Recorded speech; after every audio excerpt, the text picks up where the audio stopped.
Ya baik teman-teman, sekarang kita masuk ke kitab Khatmul Aulia, kitab yang antum tunggu-tunggu. Kayaknya deg-degan kalau ngaji kitab ini ya. Sidi Musa deg-degan. Alhamdulillah. Biasanya antum dengar orang ngaji tasawuf, orang tua-tua gitu.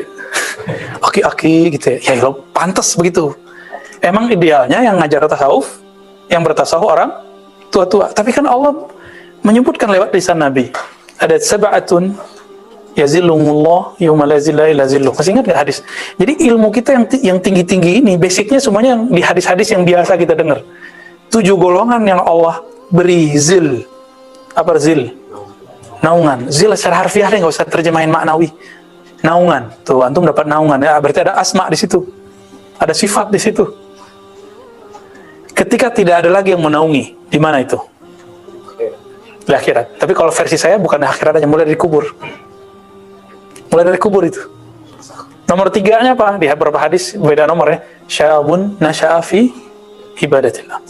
Pemuda yang tumbuh besar dalam taat kepada Allah. Bukan berarti dia nggak maksiat. Ya, antum punya maksiat masing-masing lah. Ya, simpan-simpan aja rahasia itu. Gak usah cerita-cerita ke orang. Ya. Benar kita punya maksiat? Punya semua. Mulai dari maksiat mata, tangan, kaki, lidah sampai ujung kaki. Yang penting nggak mujahir. Tidak ember terhadap maksiat yang kita buat. Ya, selama kita tutup, kita minta Allah yang Maha Sattar, yang Maha menutupinya di sisinya. Yang penting. Ini beda orang yang mengenal Allah dengan tidak mengenal Allah. Kalau kenal Allah, minta ditutup itu di sisi Allah. Kalau orang awam minta ditutup di sisi makhluk. Kalau antum ditutup di sisi makhluk, selamat sampai mati. Masuk kubur udah nggak selamat. Tapi kalau minta ya Allah tutuplah dosaku, hapuslah dosaku di sisimu, baru di sisi makhlukmu. Gitu cara doanya. Allah masturni indaka wa inda khalqika. Gitu kalau mau nambahin. Ya Allah mastur auratina bisitrikal jamil indaka thumma inda khalqika. Ya Allah tutup aib kami di sisimu, kemudian di sisi makhlukmu. Gitu kalau mau berdoa ya. Ya. Kalau Allah sudah tutup, otomatis makhluk bakal tahu nggak? Yang bakal tahu. Jadi sebenarnya sisi Allah itu cukup. Fa'ulama az-zahir. Nah, kita masuk ke situ ya. Bismillahirrahmanirrahim. Bisanad yang mutasil al-imam al-hafiz al-arif billah al-hakim al-tirmidzi Abi Abdullah al-mutuffa sana 320 qala fa'ulama az-zahir. Sampai situ ya, sebelum saya. Adapun ulama zahir yadfa'una karamatil awliya. Fadal, ikra. Jadi ciri-ciri ulama zahir yang terhijab disebut ulama zahir. Jadi istilah ini bukan istilah Imam Ghazali. Jadi Imam Ghazali ini dituduh oleh pembencinya telah membagi ulama menjadi 2. Ulama dunia, ulama akhirah.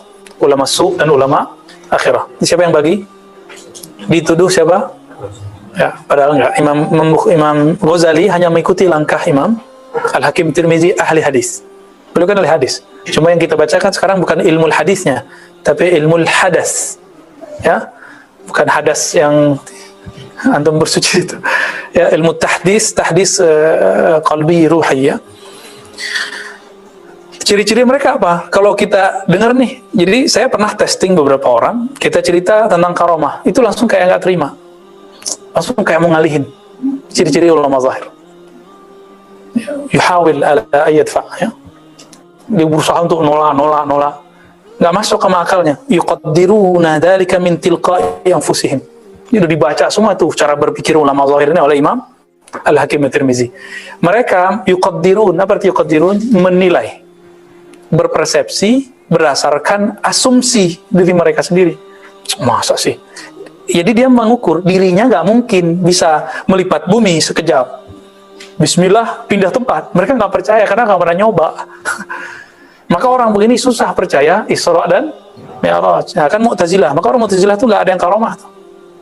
Ulama zahir ini yang suka menolak begini nggak akan pernah terjadi karomah. Ibnu Taimiyah kapan terjadi karomah padanya? Ketika dia sudah masuk penjara dan diputus akses untuk berfatwa dan menjadi sufi. Maka ada orang laporin, Ibnu Taimiyah, kok saya melihat engkau di satu tempat, tapi beliau reject. Apa katanya? Oh enggak, itu setan. Lalu itu bukan setan. Ibnu Taimiyah mencoba untuk mengkat itu karena dia punya kaidah saddu dzari'ah. Dia nggak mau dikultuskan orang. Itu kalau kita mau berhusnuzon dengan Ibnu Taimiyah. Ya, Uwais Al-Qarni dilihat orang haji umrah. Itu siapa yang haji umrah? Ya Uwais Al-Qarni. Cuma itu pecahannya, ini yang kita sebut dengan tayul ard, bisa memecah bumi, bisa pindah tempat, bisa terlihat di banyak tempat. Yaitu ilmunya mereka itu. Dan itu ilmu melebihi rasa, itu nyata pada diri mereka. Ya, bukan hanya sekedar rasa-rasa doang. Kalau rasa mah, rasa antum kan beda sama rasa aneh. Ya, tayyib. Lalu dikatakan di sini, mereka hanya meyakini bahwa karamat atau kejadian luar biasa itu khassah bihim, hanya khusus bagi para rasul. Gimana tuh? Asif bin Barkhia, rasul bukan? Bukan. Bisa mindahin istana? Ya. Istana Bilqis. Sekejap mata. Kalau Ifrit bilang apa? Selama engkau berdiri, duduk berdiri. Itu lebih lama itu. Nabi Sulaiman kan lama dia patrolinya. Ya. Belusukan beliau. Beliau duduk di atas bisa terbang kemana-mana. Ya. Dan itu lama. Kata Asif bin Barkhia, disebutkan di dalam Al-Quran, ya, dia disebutkan punya ilmu minal kitab, ya, utu ilman minal kitab, diberikan ilmu dari berarti nggak semua dari Alkitab juga dia punya. Kata Sidi Syekh Abdul Qadir Jilani dalam Ghunyah, yang diberikan adalah Ismul Azam. Ya, jadi beli dari sini ya. Itu kita ketemu di situ, diberi apa? Ismul Azam. Baru dia bisa pindahin. Coba Asif dengan Ismul Azam bisa mindahin tempat, mindahin istana. Antum bisa mindahin apa? Ya, kita mindahin orang aja deh dari dolal ke hidayah. Sok dapat hidayah gitu. Enggak juga ya. Kita hanya berusaha supaya hidayah yang di dalam ini bertahan. Amin ya rabbal alamin. Ya. Ya, gimana tuh? Di Quran ada karamat? Ada. Nah, nanti riwayat Umar ini akan mereka bilang yang kita bahas pekan lalu. Umar lagi khutbah di Madinah, bisa melihat Sariyah yang sedang di luar kota, sebulan, bahkan 3 bulan perjalanan. Dia panggil, kedengaran nama Sariyah. Itu Sariyah orang biasa apa wali itu? Wali. Berarti dia sudah belajar cara melipat suara dan melipat bumi. Gitu. Udah berlatih. Jadi ilmu ini bisa dipelajari teman-teman, tapi yang mempelajarinya bukan belajar pindah tempatnya, yang dipelajari adalah asma'nya. Nah, ini pohon diluruskan. Ini ahli kalam kadang-kadang main hantam-hantam aja. Oh, karomah gak bisa direncanain. Siapa bilang? Itu Asif gak merencanakan. Asif merencanain pindahin tempat gak? Berarti wahamnya ahli kalam yang disebut ulama zahir di sini apa? Kalau nggak direncanakan, nggak bisa. Waham ente ya. Kalau nggak ngerti jangan ngomong gitu aja ya. Kita sukut aja kita, tawakuf. Oh saya nggak mengerti bab karamat, selesai. Karena tidak ada dalil yang menyebutkan karamat itu mesti direncanakan. Bisa dipelajari, bisa. Yang dipelajari asma'nya. Nama Allah yang dipelajari. Sehingga mereka asik maksud dengan Allah, baru dikasih itu. Itu ya. Tapi karamat ini hanya diberi kepada wali. Kalau bukan wali, namanya apa? Jangan maunah itu masih keberkahan wali yang turun ke dia. Bukan, lawannya wali apa? Sahir, penyihir. Itu sihir berarti. Jangan dikira ahli sihir nggak punya asma dia. Asma syaitani. Jadi nama Allah yang disimpan dalam memorinya iblis diturunkan kepada syaitan, lalu diajarkan kepada dukun-dukun, para ahli sihir. Tapi kata dukun ini kita harus hati-hati juga ya. Kalau dukun beranak artinya apa? Ini kayaknya ada yang lahir sama dukun beranak nih. Ya. Itu gimana? Syirik nggak? Oh berarti dalam kosakata Indonesia dukun itu nggak mesti hal-hal yang magic.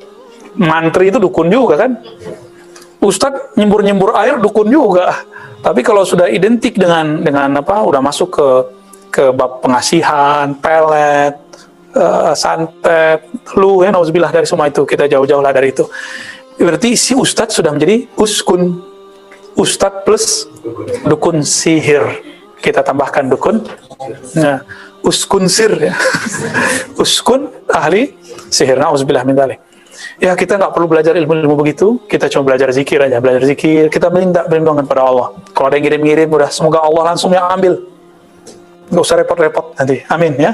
Maka amalkan aja itu ya ratibul hadar, ratil atas ya, zikir pagi sore, wirdul latif, Hizib Bahar, insya Allah Allah jaga kita semua. Tapi antum nggak bisa hafal nih, ribet baca itu udah la ilaha illallah. La ilaha illallah hisni, begitu hadis kutsinya.